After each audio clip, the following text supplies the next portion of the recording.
Hello and welcome to CHD 120, Introduction to Early Childhood Education.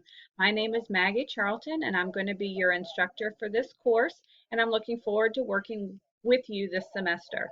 I just wanted to kind of make a welcome video to introduce myself so that you could actually see my face, since we won't be interacting face to face, but I do think it's important that you see who I am so that when you are responding to me, you have a face instead of just a name that's out there on Blackboard.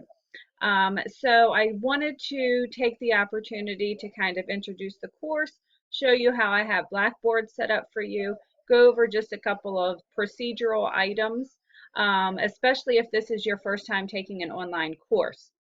So when you open up our Blackboard course, you're going to see that it is set up with a menu on the left-hand side and announcements in the middle. Our course is going to run from Monday to Sunday every week. So every Monday morning, you're going to log in and you're going to see a new announcement for the week.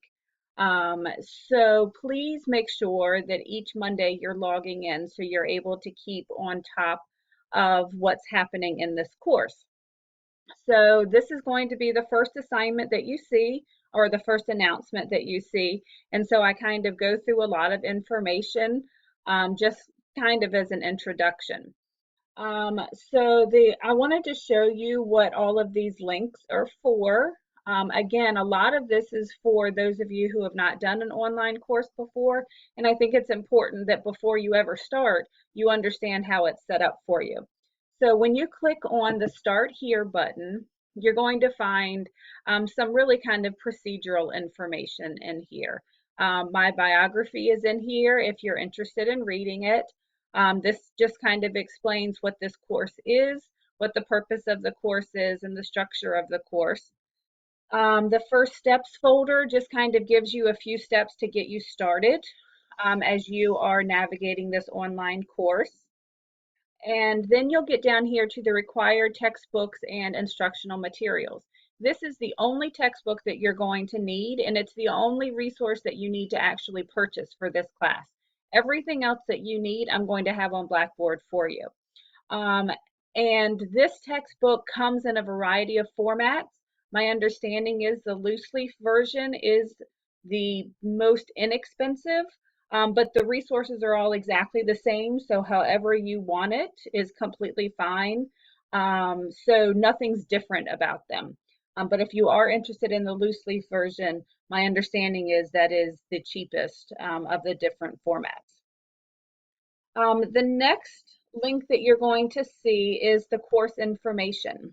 And so in the course information, this is where you're just going to find the syllabus, the course schedule. And so when you click on this particular link, you're going to be able to find the syllabus for this course, which is right here. And then this is just the course schedule.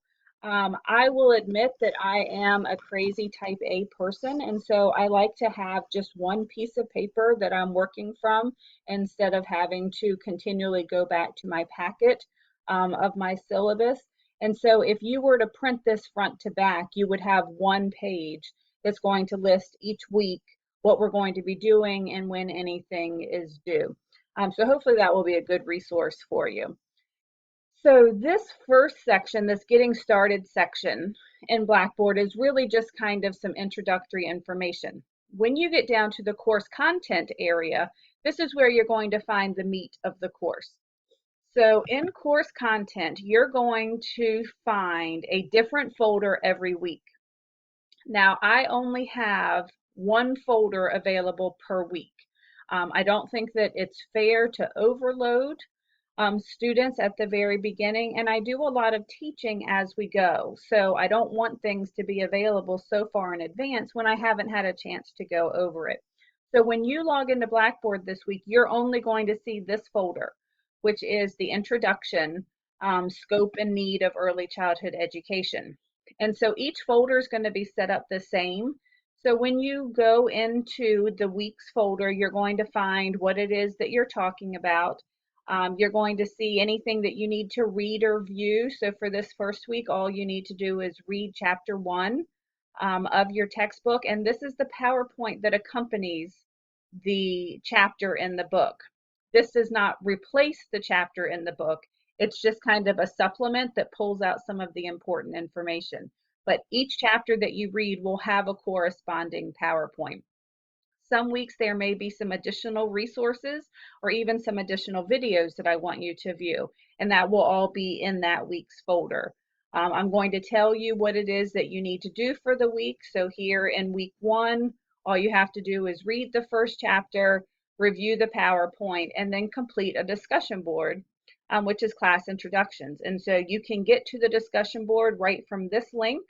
I do ask this first week when you go to post your discussion board, if you're able to attach a picture, I think that would be great because you're going to be interacting a lot with each other. And I think it's so much easier when we have a picture of a person's face in our minds while we're responding to them.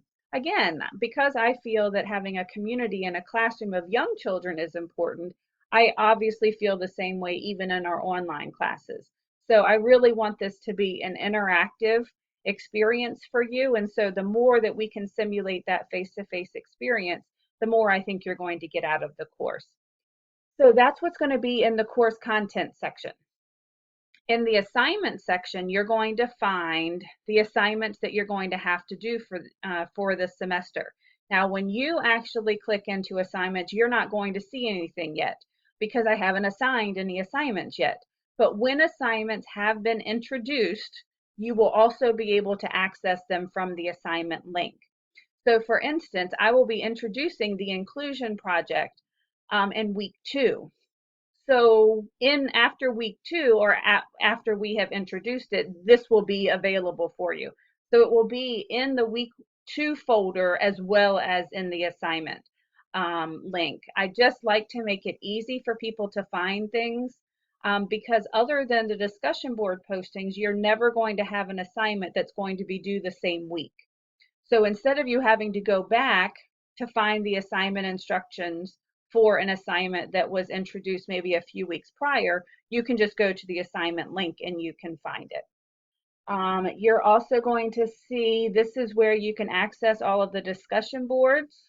So again, in week 1, you're going to be doing the class introduction. You can access it from the week 1 folder, but you can also access it from the discussion link. And then this last link I wanted to introduce you to is tasks. And I created this one as kind of a checklist for you of due dates. So when you click on task, you're going to see these are all of the assignments, excluding the discussion boards, that you're going to be doing throughout the course of the semester. And here's what the due date is. And so again, instead of having to go back to your syllabus or go back to your course schedule, I found that it was helpful for students to have one place that they could go if they couldn't remember exactly when something was due. So I try and make sure that I am keeping you up to date on due dates, especially as things are coming due. But I really set this up specifically for you so that you have easy access to when things are due. Once the assignment has been passed, then it will fall off of this task menu. And so it will only have the upcoming assignments. So everything else that's in the Blackboard links, these are just some additional resources for you. Anytime that you want, you can access your grades. And I wanted to kind of touch on grading as well as my particular policy when it comes to grading. So my goal is to always try and grade all of your assignments within 1 week.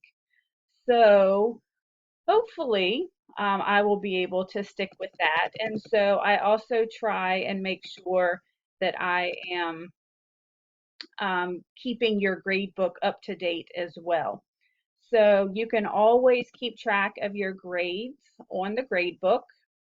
And the other thing that you need to know is my late policy. So in the syllabus, it is stated that with every assignment, you have 1 grace day where you can turn in the assignment. Every assignment is going to be due on a Sunday. So that means that you have until midnight of the Monday following to submit your assignment with no penalty. But after that grace day has passed, you will receive a 0 for that assignment if you have not turned it in. I instituted the grace day policy because I understand that life happens. I know that we get sick, our kids get sick, we have snowstorms or hurricanes, and so I understand that sometimes we really can get a little bit behind. But because there are no assignments that are going to be due the same week, I think it's fair to give the one grace day, but then after that, I just can't continue to accept late assignments. I teach 6 classes with over 150 students, and so when I go to grade an assignment, I'm grading them all at the same time. I'm kind of in the groove. I know exactly what I'm looking for, and I strive to give you feedback on every assignment that you turn in. So I just wanted you to be aware of that up front, and I've tried to set up Blackboard so that you can continue to stay organized and see when things are going to be due. The last thing I wanted to mention was participation. So participation is 20% of your grade. And of course, in an online course, it makes it a little bit difficult to calculate attendance because we're not meeting face to face. So each week, you're going to have the opportunity to earn 100 points in participation. So if during the week there's a discussion board posting that's required, then as long as you complete the discussion board posting and respond to at least 2 of your classmates if you're asked to do that, then you're going to receive 100 points for the week. So at the end of the semester, all of those points are totaled together, and then you're going to have your participation grade computed based on all 16 weeks together. If there is not a discussion board posting, or I have not asked you to send me an email or do something to constitute participation, then logging into Blackboard that week counts as your participation. So I am able to see every time that you log into Blackboard. I'm able to see when you view the announcements and videos that I have posted. So if you're not asked to do a discussion board posting or to send me an email, then as long as you have logged in at some point during the week, then you get full credit for that week. So I just wanted you to know up front that's how your participation and attendance is calculated. The college did institute a new policy concerning attendance in online classes.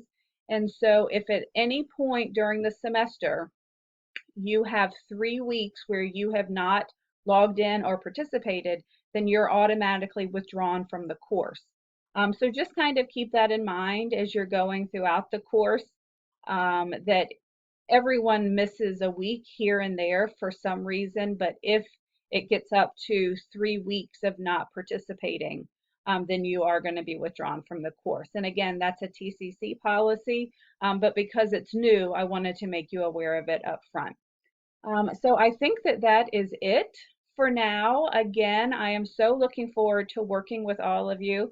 I think probably for a lot of you, this is the beginning of your journey. Hopefully, as you are going towards an associate's degree in early childhood education. And I hope this is a great start for you. I'm also the program head for the college in early childhood education. So please don't hesitate to contact me with questions, even if they're not regarding this course.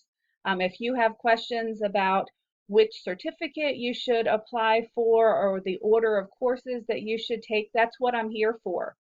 You're welcome to come see me in my office. We can actually chat by email, but I want to be a help to you. So I look forward to working with all of you this semester. I look forward to reading your introductions this first week as we're starting to get to know each other. And I look forward to a great semester.